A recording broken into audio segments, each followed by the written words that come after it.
570,166 անց ճանապարհային երթևեկության կանոնները խախտելու համար տուգանքը 30% պակաս է վճարել։ 2024 թվականի ապրիլի 1-ից է բոնուսային համակարգն ուժի մեջ մտել։ 30% բոնուսային համակարգը իրենից ենթադրում է հետևյալը, երբ վարորդը կատարում է խախտում եւ պարեկի կողմից կամ տեսալուսանկարահանող սարքերով արձանագրվում է նրա խախտումը, եթե վարորդը վճարում է ծանուցումը ստանալուց հետո 15 օրվա ընթացքում, նա կարող է վճարել 30% պակաս, նվազ գումար եւ նրա պարտավորությունները կհամարվեն կատարված։ Օգտվելով բոնուսային համակարգից վարորդները ընդհանուր վճարել են ավելի քան 14 միլիարդ դրամ, առանց զեղչվելու գումարը կլիներ 21 միլիարդից ավելի։ Վարորդներին կանգնացնելուց հետո վարորդները լինում, որ տեղեկացած են լինում զեղչային համակարգի գործող կարգի մասին, վարորդները լինում տեղեկացած չեն լինում։ Մենք վարորդներին իրազեկում ենք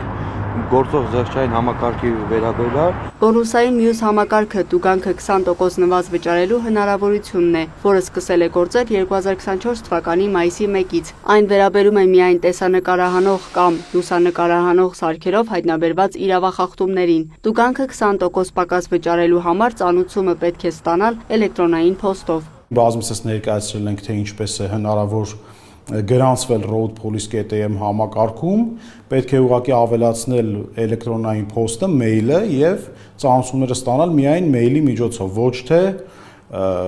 թղթային տարբերակով։ Էլեկտրոնային փոստով ծանուցումները ստանալու համար բաժանորդագրվել է 130,076 անձ, որոնց նկատմամբ կայացվել է վարչական տույժ նշանակելու վերաբերյալ 684,993 որոշում։